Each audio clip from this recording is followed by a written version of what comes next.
আসি পরবর্তী খবরে। মহেশতলায় সুকান্তকে বাধা দেওয়ার অভিযোগ সামনে আসছে। পদক্ষেপ লোকসভা স্পিকারের। রাজ্য সরকারের কাছে 15 দিনের মধ্যে রিপোর্ট তলব। রাজ্য সরকারের কাছে তথ্য নিয়ে রিপোর্ট দেওয়ার নির্দেশ। স্বরাষ্ট্র মন্ত্রককে রিপোর্ট দেওয়ার নির্দেশ লোকসভার সচিবালয়। এই মুহূর্তে যে অত্যন্ত গুরুত্বপূর্ণ খবরের দিকে নজর রেখেছি, রাজ্য সরকারের কাছে 15 দিনের মধ্যে রিপোর্ট তলব। রাজ্য সরকারের কাছে তথ্য নিয়ে রিপোর্ট দেওয়ার নির্দেশ। স্বরাষ্ট্র মন্ত্রককে রিপোর্ট দেওয়ার নির্দেশ লোকসভার সচিবালয়।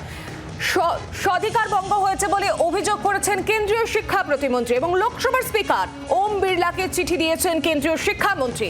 গত 20 জুন মহেশতলায় গিয়ে হামলার অভিযোগ তুলেছিলেন সুকান্ত মজুমদার। রাজ্য সরকারের কাছে এবার রিপোর্ট তলব এবং পদক্ষেপ। মহেশতলায় সুকান্তকে বাধা দেওয়ার যে অভিযোগ উঠছে, পদক্ষেপ লোকসভার স্পিকারের। রাজ্য সরকারের কাছে 15 দিনের মধ্যে রিপোর্ট তলব করার আবেদন জানানো হয়েছে। কি বলেছেন সুকান্ত মজুমদার শোনাবো আপনাদের।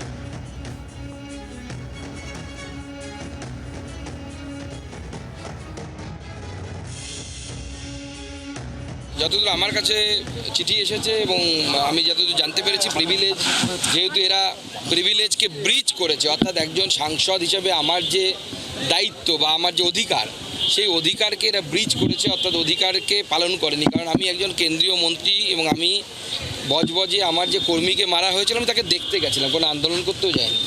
এবং সেটা আমি পুলিশকে যথারীতি চিঠি লিখে মেল করে জানিয়ে গেছি। তো স্বাভাবিকভাবে পুলিশ বা জেলা যিনি পুলিশ অধিকর্তা এসপি, তার দায়িত্ব হচ্ছে সেখানে ল অ্যান্ড অর্ডার মেনটেন করা। সেই ল অ্যান্ড অর্ডার মেনটেন করার কোনো দায়িত্ব সেদিন এসপি দেখাননি। রাজ্যের ডিজিকেও এই ইয়েতে তলব করা হয়েছে, প্রিভিলেজের তলব করা হয়েছে।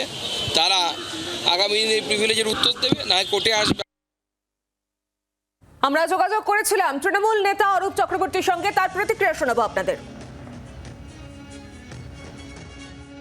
স্পিকারের কাজ নিরপেক্ষতা বজায় রেখে স্পিকারের সাংবিধানিক মর্যাদা পালন করা।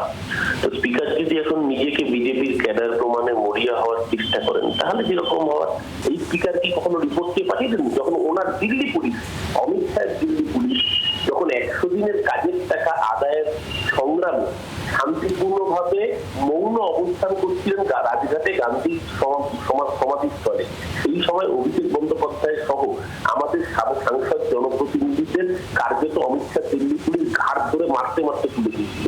এদিকে রিপোর্ট দিয়ে পাঠিয়েছিলেন। এইসব বিজেপির অঙ্গুলি হলনে ভোট আসছে, সস্তার নাটক ফুটে চলবে। যারা বাংলার মানুষের টাকা আটকে রাখে, যারা আবাসের টাকা আটকে রাখে, গরিব মানুষকে যারা পেটে লাথি মারে, তাদেরকে বাংলার মানুষ নির্বাচনের দিন হাতের জবাব ব্যালটে দেবে। বারবার পুলিশ হেনস্থার অভিযোগে এবার মামলা করেছেন সুকান্ত মজুমদার। কলকাতা হাইকোর্টে মামলা দায়ের করেছেন সুকান্ত। দলের সাংবিধানিক অধিকার কেড়ে নেওয়ার অভিযোগ তুলেছেন তিনি। সিপিকে চিঠি দিয়ে উত্তর দেননি বলে অভিযোগ তুলেছেন সুকান্ত মজুমদার। অধিকার কেড়ে নেওয়ার অভিযোগে কলকাতা হাইকোর্টে মামলা করেছেন। এই বিস্তারিত জানবো। টেলিফোন লাইনে রয়েছেন প্রতিনিধি অর্ণমাংশু নিয়োগী। অর্ণমাংশু, একাধিকবার তার বিরুদ্ধে পুলিশি হেনস্থার অভিযোগ তুলে এবার তিনি কলকাতা হাইকোর্টে মামলা করেছেন। একদমই সৌমি, যেটা তার বক্তব্য যে পুলিশের অতি সক্রিয়তা, একজন কেন্দ্রীয় মন্ত্রীকে সারা রাত তাকে আটকে রাখা হলো এবং তার পরিপ্রেক্ষিতে বা তার ভিত্তিতে কোনো কমপ্লেন বা অভিযোগপত্র নেই, কোনো বন্ডের স্বাক্ষর করানো হলো না। তাহলে একজন মন্ত্রীকে কিসের ভিত্তিতে পুলিশ অতি সক্রিয় হয়ে সারা রাত তাকে আটকে রাখলো? এবং কেন তার স্বাভাবিক সাংবিধানিক অধিকার খর্ব করা হচ্ছে, তার গতিবিধি কেন আটকে দেওয়া হচ্ছে, এই প্রশ্ন তুলেই বা অতি সক্রিয়তার প্রশ্ন তুলে তিনি হাইকোর্টে মামলা করেছেন। এবং যেই মামলা শুনানি কিন্তু আগামী সোমবার অথবা মঙ্গলবার হওয়ার সম্ভাবনা রয়েছে কলকাতা হাইকোর্টের সিঙ্গেল বেঞ্চে। ধন্যবাদ অর্ণমাংশু। সিপিকে চিঠি দিয়েছেন, এবার অধিকার কেড়ে নেওয়ার অভিযোগ তুলে মামলা করেছেন কলকাতা হাইকোর্টে সুকান্ত মজুমদার। এর আগে আমরা দেখেছিলাম তাকে পুলিশ তুলে নিয়ে গিয়েছিল লালবাজারে, তাকে আটক করা হয়েছিল এবং বারংবার পুলিশি হেনস্থার অভিযোগ তুলে এবার মামলা করেছেন সুকান্ত মজুমদার। কলকাতা হাইকোর্টে মামলা দায়ের করেছেন সুকান্ত।